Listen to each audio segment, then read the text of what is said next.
Hi there, welcome back, or welcome for the very first time. You're safe now. This is your time to rest.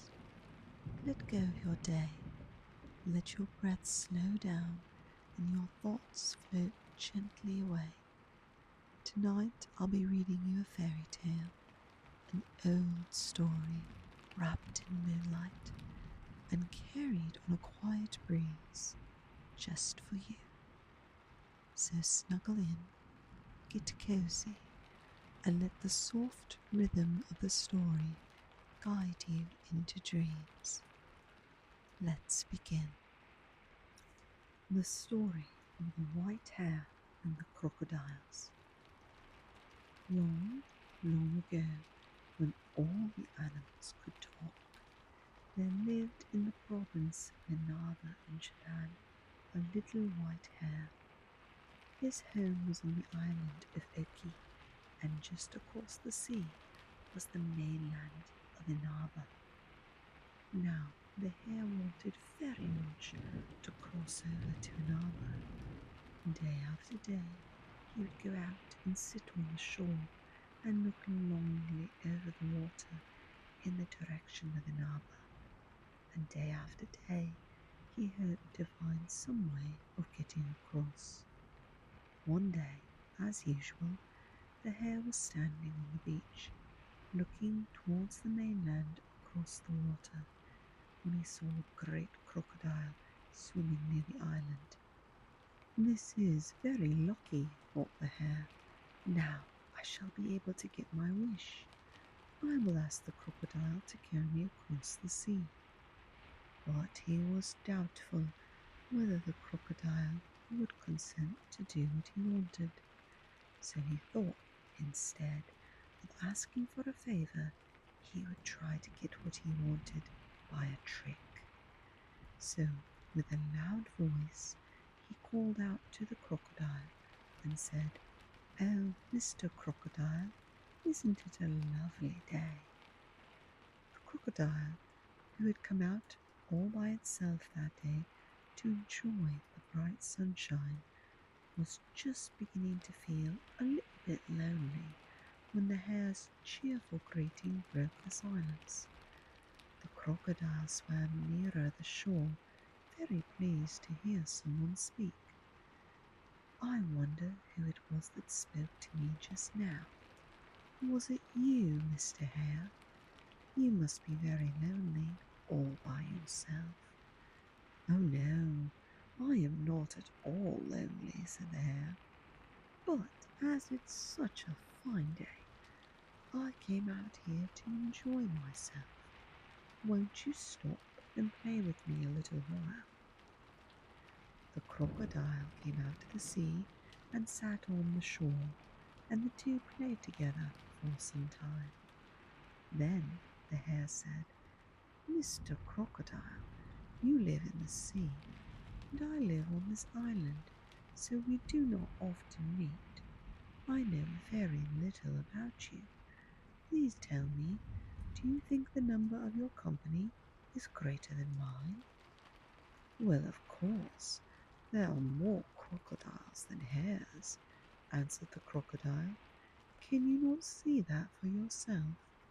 You live on this small island, while I live in the sea, which spreads through all parts of the world. So, if I call together all the crocodiles who dwell in the sea, you hares will be as nothing compared to us." The crocodile was very conceited. The hare, who only meant to play a trick on the crocodile, said, "So, do you think it possible for you to call up enough crocodiles to form a line from this island across the sea to Inaba?"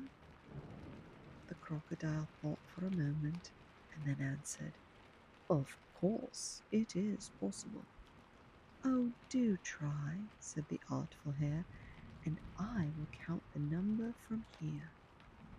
The crocodile, who was very simple-minded and who hadn't the least idea that the hare intended to play a trick on him, agreed to do what the hare asked and said, "Wait a little while I go back into the sea and call my company together."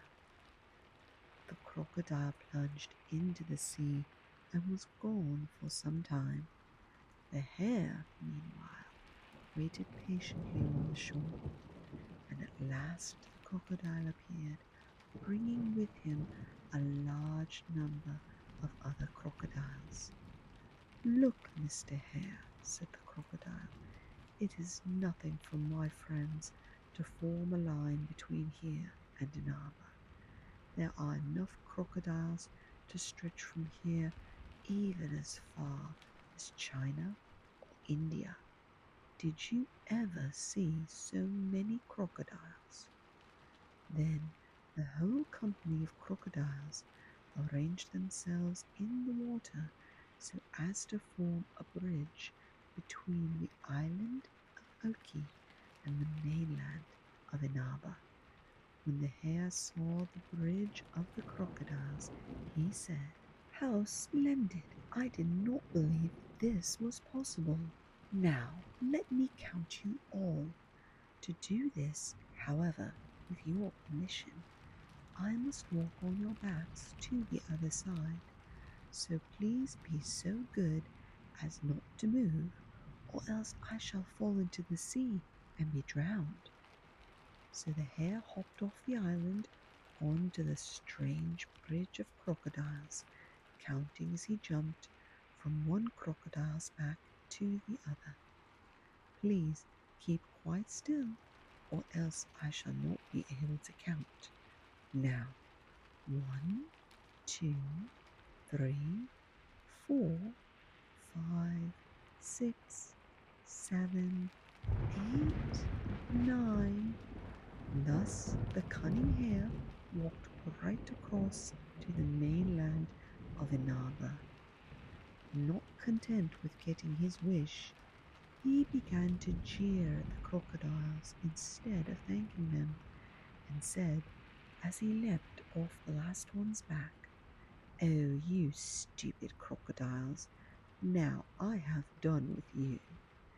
And as he was about to run away as fast as he could, but he could not escape quite so easily, for so soon as the crocodiles understood that this was a trick played upon them by the hare, so as to enable him to cross the sea, and that the hare was now laughing at them for their stupidity, they became furiously angry and made up their minds to take revenge. So some of them ran after the hare and caught him. Then they all surrounded the poor little animal and pulled out all of his fur. He cried out loudly and entreated them to spare him, but with each tuft of fur that they pulled out, they said, "Serve you right." When the crocodiles had pulled out the last bit of fur, they threw the poor hare on the beach, and all swam away, laughing at what they had done. The hare was now in a pitiful plight. All of his beautiful white fur had been pulled out, and his bare little body was quivering with pain and bleeding all over. He could hardly move, and all he could do was lie on the beach, quite helpless, and weep over the misfortune that had befallen him. Notwithstanding that, it was his own fault that had brought all this misery and suffering upon the white hare Thinaba. Anyone seeing the poor little creature could not help but feel sorry for him in his sad condition, for the crocodiles had been very cruel in their revenge. Just at this time, a number of men who looked like kings' sons happened to pass by, and seeing the hare lying on the beach, crying, stopped and asked what was the matter. The hare lifted up his head from between his paws and answered them, saying, "I had a fight with some crocodiles, but I was beaten, and they pulled out all my fur and left me to suffer here, and this is why I am crying." Now, one of these young men had a bad and spiteful disposition, but he feigned kindness and said to the hare, "I feel very sorry for you. If you will only try it, I know of a remedy which will cure your sore body. Go and bathe yourself in the sea, and then come and sit in the wind. This will make your fur grow again, and you will be just as you were before." Then all the young men passed on, and the hare was now very pleased, thinking he had found a cure. He went and bathed in the sea, and then came out and sat where the wind could blow upon him. As the wind blew and dried him, his skin became drawn and hardened, and the salt increased the pain so much that he rolled on the sand in his agony and cried aloud. Just then another king's son passed by, carrying a great bag on his back. He saw the hare and stopped and asked why he was crying so loudly. The poor hare, remembering he had been deceived by one very much like the man who now spoke to him, did not answer and just continued to cry. But this man had a kind heart, and he looked at the hare very pityingly and said, "Oh, you poor thing, I see your fur is all pulled out, and your skin is quite bare. Who could have treated you so cruelly?" When the hare heard these kind words, he felt very grateful to the man, and encouraged by his gentle manner, the hare told him all that had befallen him. The little animal hid nothing from this new friend, and told him frankly how he had played a trick on the crocodiles, and how he had come across the bridge they had made, thinking that he wished to count their number, how he had jeered at them for their stupidity, and then how the crocodiles had revenged themselves on him. And then he went on to say how he had been deceived by a party of men who looked very much like his kind friend, and how the hare had ended his long tale of woe by begging the man to give him some medicine that would cure him and make his fur grow again.